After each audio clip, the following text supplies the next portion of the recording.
सोचो, अगर ग्रेफाइट यानी पेंसिल वाला कार्बन को हजारों टन के प्रेशर से दबाया जाए, क्या वाकई वो डायमंड में बदल जाएगा? यहाँ एंट्री होती है लीजेंडरी लिक्विड क्रशर की, हाइड्रोलिक प्रेस, जिसके नीचे दुनिया की कोई भी चीज जिंदा नहीं बचती। तो सबसे पहले स्टार्ट किया गया एक फनी एक्सपेरिमेंट। तेल वाला नमक, जिसे ऑनाइल सॉल्ट कहा जाता है, उसे क्रशर के नीचे रख दिया गया। सोच थी कि प्रेशर से शायद तेल निकल आए। जैसे ही प्रेस नीचे आया, बस थोड़ा सा धुआं निकला और अंदर से बस पाउडर ही बचा। जब उसे बाहर निकाला और जलाया तो तुरंत आग पकड़ ली। मतलब तेल तो था, लेकिन प्रेशर से तेल नहीं निकला। अब असली एक्सपेरिमेंट, ग्रेफाइट से डायमंड बनाने का। ग्रेफाइट को एक खास सिलेंडर में रखा गया, नीचे वेल्ड किया गया इलेक्ट्रोड और ऊपर रखा गया कार्बाइड पिस्टन, ताकि प्रेशर बराबर पड़े। फिर शुरू हुई हाइड्रोलिक प्रेस की तबाही। शुरुआत में तो सब नॉर्मल चला, लेकिन जैसे ही 68 टन प्रेशर पार हुआ, अचानक क्रैक की आवाज आई और पिस्टन अंदर से टूट गया। अब कैमरा लाया गया, zoom in mode on. Graphite के काले पाउडर के बीच दिखे छोटे छोटे चमकीले सफेद कण। जी हाँ, वो डायमंड ही थे। हाँ, ये इतने छोटे हैं कि नंगी आंख से दिखना मुश्किल है, लेकिन माइक्रोस्कोप में साफ दिख रहा था कि ये ग्रेफाइट से प्रेशर में निकले नैनो डायमंड्स हैं। तो जवाब है हाँ, अगर प्रेशर और सेटअप सही हो, ग्रेफाइट से डायमंड बनाया जा सकता है। बस बात इतनी सी है, वो डायमंड इतने छोटे होंगे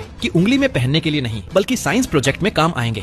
क्या आपको पता है, इस छोटी सी पक्षी किंगफिशर ने जापान के इंजीनियरों की सबसे बड़ी प्रॉब्लम को सॉल्व कर दिया। दरअसल 1989 में जब जापान की शिंकनसेन बुलेट ट्रेन, जो कि 270 किलोमीटर पर आवर की स्पीड से दौड़ती थी, लेकिन इस ट्रेन के साथ बड़ी प्रॉब्लम यह थी कि जैसे ही ये ट्रेन टनल में घुसती तो इसके आगे बहुत ज्यादा प्रेशर बिल्ड हो जाता था, और जैसे ही ये टनल से बाहर निकलती तो एक तेज सोनिक बूम बनता, जिससे टनल के आसपास रहने वाले लोगों की रातों की नींद उड़ जाती थी। इस प्रॉब्लम को ठीक करने के लिए इंजीनियर्स किंगफिशर के पास गए और देखा कि जब ये पानी में तेज स्पीड में डाइव करती है तो बगैर आवाज किए स्मूथली पानी में घुस जाती है। फिर किंगफिशर से इंस्पायर होकर बुलेट ट्रेन को रिडिजाइन किया गया। कागज के एक टुकड़े को 8 बार से ज्यादा मोड़ना नामुमकिन है। इसे टेस्ट करने के लिए कार्ली ने कागज की एक शीट ली और मोड़ना शुरू कर दिया। 7वें मोड़ तक कागज लगभग एक स्मार्टफोन के आकार का हो गया और इतना मोटा कि इसे और मोड़ा नहीं जा सकता था। लेकिन क्या होगा अगर आप कागज की एक बड़ी शीट का इस्तेमाल करें? उन्होंने इसे टेस्ट करने के लिए 12 गुणा 15 इंच की शीट निकाली,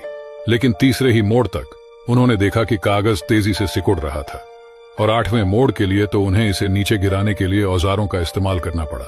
अब ऐसा लगने लगा कि यह बात सच है, लेकिन उन्होंने ठान लिया कि इसे 8 से ज्यादा बार मोड़कर ही रहेंगे। इसलिए अब उन्हें कागज के एक और भी बड़े टुकड़े की जरूरत थी। प्लान यह था कि एक फुटबॉल मैदान के आकार की शीट का उपयोग करें, लेकिन इतनी बड़ी कोई भी शीट मौजूद नहीं है, इसलिए उन्हें एक को एक साथ जोड़ना पड़ा। 3 दिन और रात की मेहनत के बाद दुनिया की सबसे बड़ी कागज की शीट आखिरकार बनाई गई। सभी ने विशाल शीट के एक छोर को उठाया और सावधानी से इसे दूसरी तरफ खींचा। इसके विशाल आकार के कारण हर कदम सावधानी से उठाना पड़ा। उन्होंने इसे हर बार सटीक 90 डिग्री दिशा में मोड़ा। 7वें मोड़ तक कागज अविश्वसनीय रूप से भारी हो गया था। बस एक और मोड़ और मिथक टूट जाएगा। लेकिन शीट जितनी बड़ी होगी, इसे मोड़ना उतना ही आसान होगा। इसलिए उन्होंने इसे 8वीं बार भी मोड़ दिया। लेकिन वे यहीं नहीं रुके। पेपर को और ज्यादा मोड़ने के लिए वे स्टीम रोलर लेकर आए और उन्होंने पेपर को 11 बार मोड़ दिया, जो एक नया गिनीज वर्ल्ड रिकॉर्ड था। फालतू वीडियो देखने से अच्छा है कि इस पेज को फॉलो करो और कुछ नया सीखो।